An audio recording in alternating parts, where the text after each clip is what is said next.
کہانی نگری YouTube channel میں خوش آمدید۔ میری سہیلی میرے دیور کو بہت پسند کرتی تھی، اکثر میرے پاس آتی اور مجھے کہتی کہ اپنے دیور سے ملوا دو۔ مجھے بہت زیادہ ڈر لگ رہا تھا کہ کہیں گھر والوں کو شک نہ ہو جائے۔ ایک رات ہمت کر کے اپنی سہیلی کو گھر پر بلایا تاکہ وہ دیور سے مل سکے۔ اس رات میرے ہوش اڑ گئے جب میرے دیور نے میری سہیلی کے ساتھ ساتھ مجھے بھی۔ میرا نام سدرا ہے، میں اسلام آباد کی رہائشی ہوں۔ میں اپنے ماں باپ کی اکلوتی اولاد ہوں، نہ میرا کوئی بھائی ہے نہ میری کوئی بہن ہے۔ باپ نے ساری زندگی لاڈ پیار میں گزار دی۔ جب میں 12ویں کا امتحان پاس کر لیا، اس کے بعد سب سے پہلے مجھے عامر کا رشتہ آیا اور اس وقت میری عمر 22 سال تھی۔ میرے ماں باپ چونکہ مجھ سے بہت پیار کرتے تھے، اس لیے انہوں نے رشتے سے انکار کر دیا کیونکہ ہمیں اتنی جلدی نہیں تھی۔ جب میری دوست نے سنا تو کہنے لگی کہ تم نے اتنا اچھا موقع ہاتھ سے گنوا دیا، تمہیں شادی کر لینی چاہیے۔ اگر تمہیں نہیں کرنی تھی تو میری ہی کروا دیتی۔ میں اس کی یہ بات سن کر حیران رہ گئی تھی کہ اس کے منہ کی طرف دیکھتی رہ گئی، لیکن منہ سے کچھ نہ کہہ سکی۔ میری دوست کا نام آسمہ ہے اور اسے شادی کا بہت زیادہ شوق تھا، لیکن گھر والے غربت کی وجہ سے کہیں رشتہ نہیں کر پا رہے تھے۔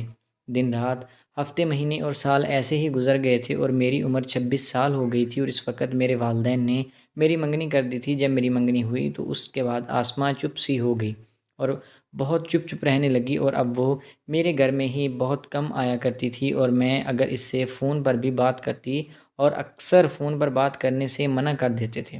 مجھے شک ہوا تھا شاید وہ کسی مسئلے میں نہ پھنس چکی ہو۔ ایک دن میں نے اس سے پوچھا کہ تم تو بہت زیادہ ہنستی رہتی تھی، لیکن آج کل تمہاری طبیعت کو کیا ہو گیا؟ کچھ ٹھیک نہیں لگ رہی۔ کوئی بات ہے تو مجھے چھپا رہی ہو؟ آج سے پہلے تم نے کبھی مجھ سے کوئی بات نہیں چھپائی۔ میری یہ بات سن کر میری سہیلی کی آنکھیں نم ہو گئی، لیکن پھر بھی اس نے مجھے کوئی بات نہیں بتائی۔ چند ماہ کے بعد میری شادی کی تاریخ بھی طے ہو گئی تھی اور میں اپنی شادی کی تیاریوں میں مصروف ہو گئی تھی۔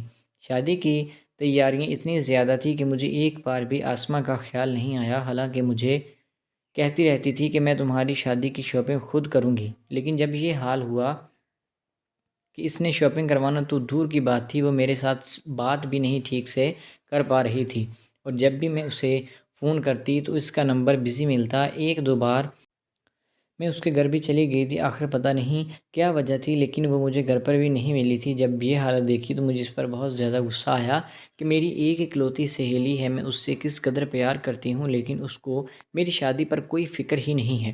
میری زندگی کے اتنے اہم موقع پر میری سب سے پیاری دوست غائب ہے۔ خیر، جیسے تیسے کر کے میری شادی ہو گئی۔ جب شادی والے دن وہ آئی تو اسے میں اس قدر حیران و پریشان دیکھ رہی تھی کہ وہ کس قدر کمزور ہو چکی ہے، اور اس قدر کمزور کہ ہڈیوں کا ڈھانچہ بن کر رہ گئی تھی۔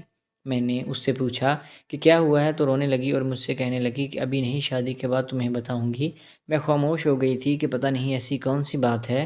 میری شادی ہو گئی اور میں بیاہ کر اپنے سسرال آ گئی تھی۔ میرا صرف ایک ہی دیور تھا جو بہت ہی زیادہ سادہ اور سلجھا ہوا انسان تھا، جس کی ابھی تک شادی بھی نہیں ہوئی تھی۔ شادی کے پہلے مہینے ہی میرے دیور سے میری اچھی خاصی دوستی بھی ہو چکی تھی۔ پہلا مہینہ تو پلک جھپکتے ہی گزر گیا تھا۔ دوسرے مہینے جو میری دوست آسمہ مجھ سے ملنے میرے سسرال آئی تو میں نے دیکھا کہ وہ پہلے سے بھی زیادہ پریشان نظر آ رہی تھی۔ میں نے اسے رونے کی وجہ پوچھی تو وہ میرے گل لگ کر رونے لگی۔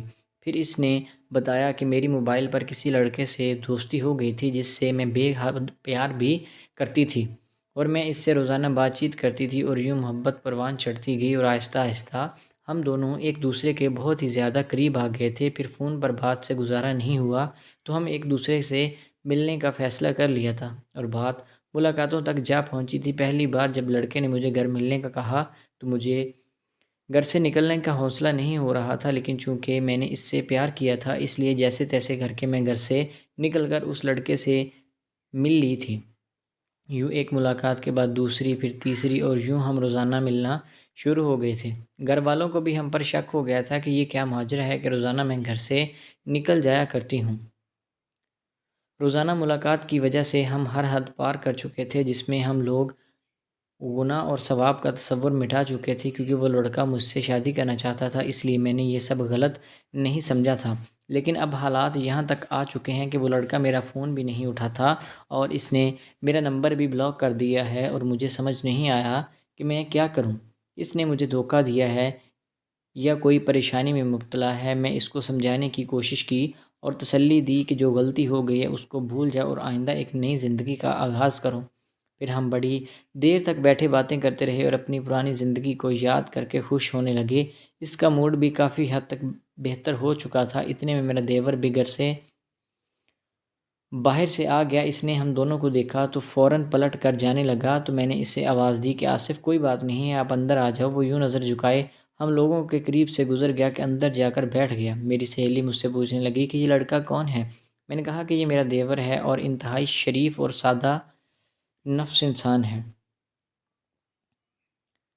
بہت اچھا لڑکا ہے، بس آج کل ہمارے گھر والے اس کا رشتہ دیکھ رہے ہیں۔ اور میری سہیلی مسلسل میرے دیور کو دیکھ رہی تھی اور کچھ سوچ رہی تھی۔ کچھ دیر کے بعد کہنے لگی کہ بہت اچھا، دیر ہو گئی ہے، میں گھر میں چلتی ہوں اور تمہیں رات کو فون کروں گی۔ جب رات ہوئی تو آسمہ کا فون آ گیا اور کہنے لگی کہ میری پریشانی کا تو تمہیں پتہ ہے، اب اس لڑکے کو میں بھول جاؤں گی، اس کا صرف ایک ہی حل ہے کہ میری شادی کسی لڑکے سے ہو جائے، لیکن میرے گھر کے حالات کا تمہیں پتہ ہی ہے، تو کیوں نہ تم کچھ ایسا کرو کہ میری شادی تمہارے دیور کے ساتھ ہو جائے۔ میں اس کی بات سن کر کافی پریشان ہو گئی تھی، کیونکہ وہ میری بہت گہری دوست تھی۔ اس وجہ سے میں نے کہا کہ میں کچھ کرتی ہوں، لیکن میرا دیور نہیں مانے گا۔ آسمہ نے کہا کہ بس تم میری ایک ملاقات کروا دو، باقی کام میں خود کر لوں گی۔ یہ سن کر میں نے فون بند کر دیا اور اس کی باتوں کو سوچنے لگی کہ اس کا بھلا کرتے کرتے کہیں میں اپنا ہی نقصان نہیں کر بیٹھوں۔ اگلی صبح میں نے اپنے دیور سے بات کی۔ میرا دیور چونکہ بہت شرمیلا تھا تو اس نے کہا کہ بھابھی جو بھی کرنا ہے آپ لوگوں نے ہی کرنا ہے، مجھے اس چیز کا بالکل بھی اندازہ نہیں ہے، لیکن میں لڑکی سے شادی سے پہلے نہیں مل سکتا۔ میں نے دیور کو بتایا کہ تمہاری امی اس طرح نہیں مانیں گی، ان کے ماننے سے پہلے تمہیں ماننا پڑے گا۔ تم ایک بار اس لڑکی سے مل لو، اگر تمہیں اچھی لگی تھی تو پھر ہم بات آگے بڑھا لیں گے۔ میرے اصرار کرنے پر وہ مان گیا تھا۔ اگلے ہی دن تمام گھر والوں کو کہیں جانا تھا اور گھر پر کوئی بھی موجود نہیں تھا، میں اور میرا دیور اکیلے تھے۔ میں نے آسمہ کو فون کیا اور کہا کہ آج سنہری موقع ہے، تم جو کر سکتی ہو کر لو، لیکن یاد رہے کہ کچھ بھی ایسا غلط نہیں ہونا چاہیے جس کی وجہ سے میرا گھر برباد ہو جائے۔ آسمہ 1 گھنٹے کے بعد ہی میرے گھر میں پہنچ گئی تھی۔ ہم لوگ آپس میں بیٹھے باتیں کر رہے تھے۔ تھوڑی دیر کے بعد میرا دیور ہمارے پاس آیا اور آ کر بیٹھ گیا۔ میں نے کہا کہ میں آپ لوگوں کے لیے چائے بنا کر لے آتی ہوں۔ میں چائے بنانے کے لیے کچن میں چلی گئی تھی اور کچھ دیر کے بعد جب میں نے پلٹ کر دیکھا تو آسمہ اور میرا دیور دونوں وہاں سے غائب ہو چکے تھے۔ میرے تو جسم میں روح ہی نکل گئی تھی۔ میں فوراً سے ان کو دیکھنے لگی تو دیکھا وہ دونوں بیٹھے کمرے میں باتیں کر رہے تھے اور میری سہیلی دیور کو منا رہی تھی کہ تم نے میرے ساتھ ایسا کیوں کیا، میرا فون کیوں اٹینڈ نہیں کر رہے، آخر مجھ سے ایسی کیا غلطی ہو گئی تھی۔